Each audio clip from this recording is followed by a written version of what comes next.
How's it going all? Had a couple of people ask me recently how the worms are going, how the compost is going, and on another clip, how are we making up the compost teas now to feed the plants and all the various beds around the place. So I thought I'd do a bit of an update on all three. We'll pop in and have a look at the bathtub worm farm in a little while, or towards the end of the clip.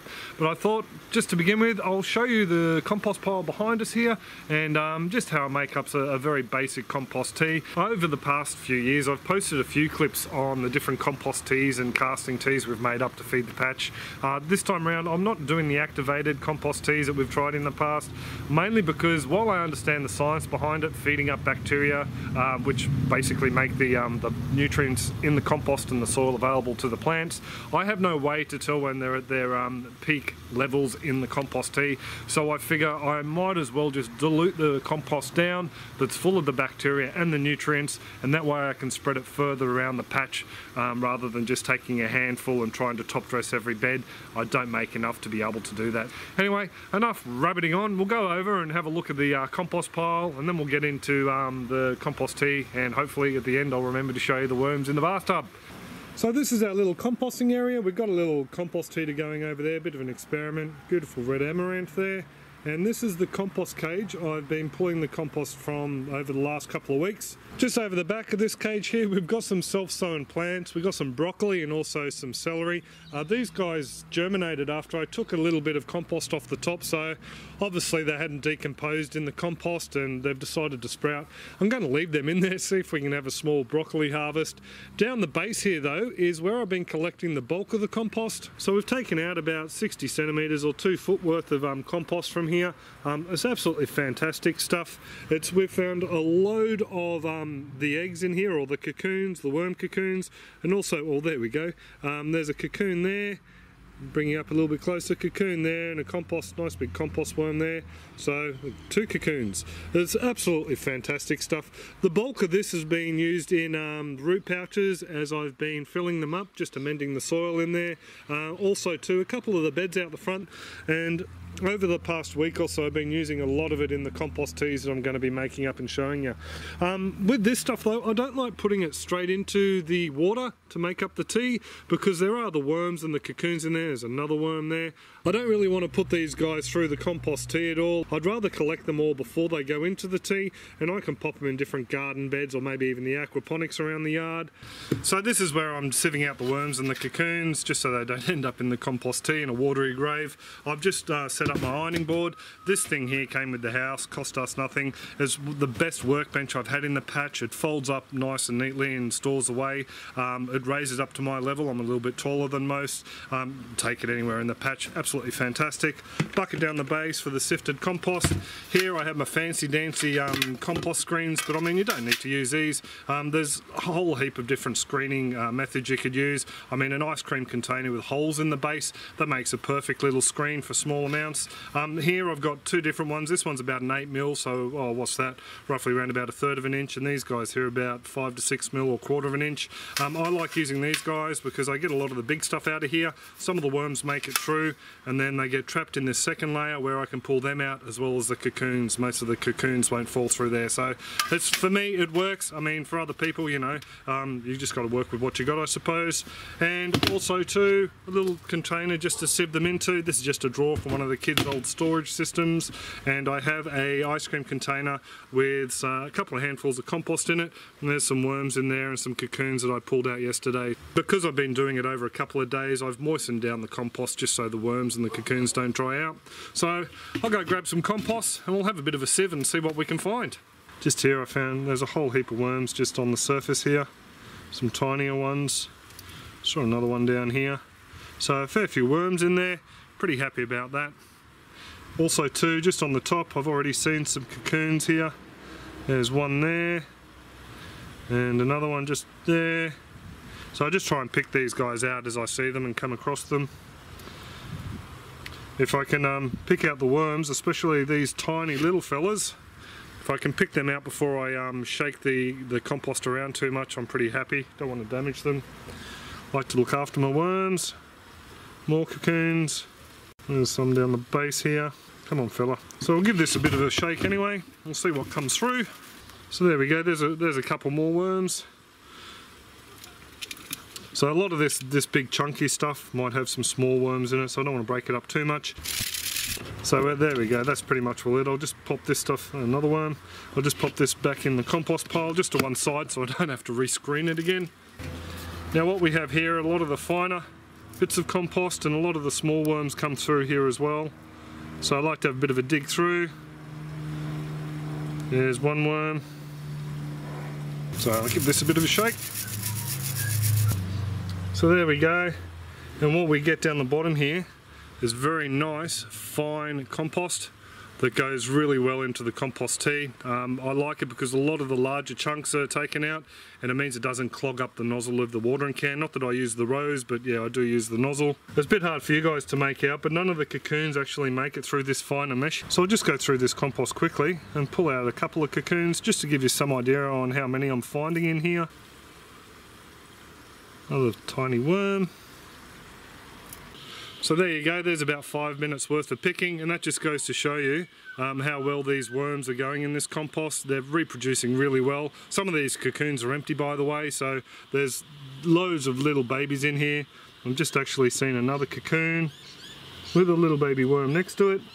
So there are absolutely loads in here. Really, really happy with this compost. Anyway, stop juggling these guys and put them to rest.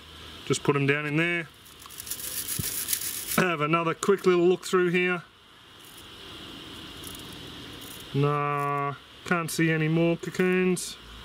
So that there just goes straight in with this compost here. It'll fit through the watering can. So from there, I just take that and add it into my compost bucket down the bottom. And I'll take you down now and I'll show you how I mix up the compost tea. So what we've got here is just basically a 100 litre or about a 25-gallon barrel. And into this I'm putting roughly 10 litres of the screen compost, and then I'll be filling it up just with water straight from the tap. A lot of people worry about the chlorine in the water killing off the bacteria and the beneficial microbes. I don't really have to worry about that here because we have a 3-stage carbon filter on our water for the yard. We decided to take the plunge and install a filter when we got the aquaponic system because chlorine doesn't really mix with aquaculture. If you are worried about chlorine in the water killing off beneficial microorganisms in your compost tea or in indeed your garden, definitely have a look around online. There is a lot of conflicting information out there. I would suggest you go and have a look at Stephen's video on his Alberta Urban Garden channel here on YouTube. I'll put a link in the description down below. He's gone and actually done tests in a lab to see the different levels of chlorine and how it's affected the bacteria in his garden. For me though, I'm not too concerned at all. Our water comes out smelling clean, while the water from the neighbours' taps comes out smelling like a swimming pool. So I definitely know our filters are working for us. So that's about it, I think. Around about, 90 to 100 litres in there. So just turn that off. Now I've got my trusty Chinese elm stick just to give it a bit of a stir. Now what I'm trying to do is just get as many solids suspended into the water as I can. So after I've bumped over the tripod and answered the telephone, what I can do is take a couple of these buckets and collect some of this compost tea with a lot of the solids suspended in the water. And I can carry these down to the patch where I can then empty it into the watering can and put it on the plants.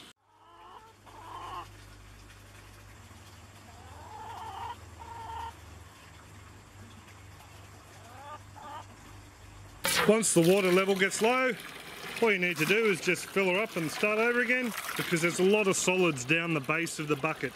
So there we go, that's pretty much all it. It's not as dark and as rich as the first batch, but it's still got nutrients and bacteria in there, and I don't think the plants are going to complain at all. Give it a bit of a stir, fill up the buckets, and off we go to the patch again. I do find that the solids tend to settle a little bit in the buckets as they're waiting to go onto the bed, so I give them a bit of a stir with a stake as well. Pour it into a watering can, as I find that gets the compost tea where I want it a lot better than just a bucket.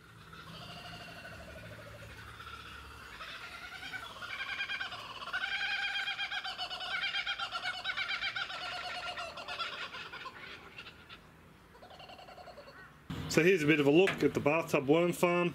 As you can see, there's just a lot of solid scraps in here at the moment. Tops of bananas, avocados, a bit of broccoli that didn't make it into dinner. Loads of worms in here still. A lot of babies as well. I don't know, sorry fellas for subjecting you to the light, but there's a lot of small baby worms in there.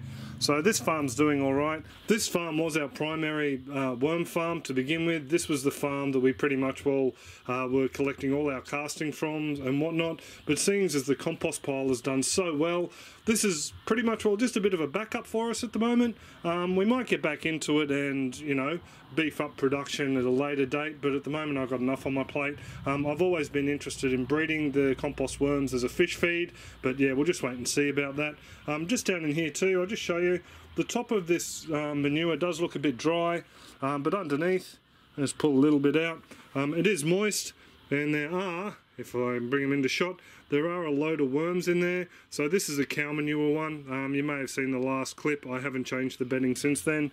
So I've just been slowly breeding up the numbers because I did have a bit of a loss there a while back. So anyway, there's a bit of a look at the system. They're definitely liking the tomatoes. They're just the bases of some of the summertime gold. We had a couple that were blown, and just the cracked top of the recirculated tomatoes I've been calling recirculated. A couple of rotten bananas have made it in here as well, and they're always a bit of a favourite of the worms, but it looks like they're tucking into the tomatoes at the moment. Oh yeah, they're loving the tomatoes. So there you go. There's a bit of a look at the worm farm. So there you go folks, there's a bit of a look at how I'm using the compost to make up a very basic compost tea, just to share the love around the patch. There's no way I could top dress all the beds with this compost in here. There's just too many. So I think that, you know, making up a basic compost tea like that is a great way to get the nutrients and also some of the microorganisms out there to the different beds around the place. I have seen how well this compost has worked out the front.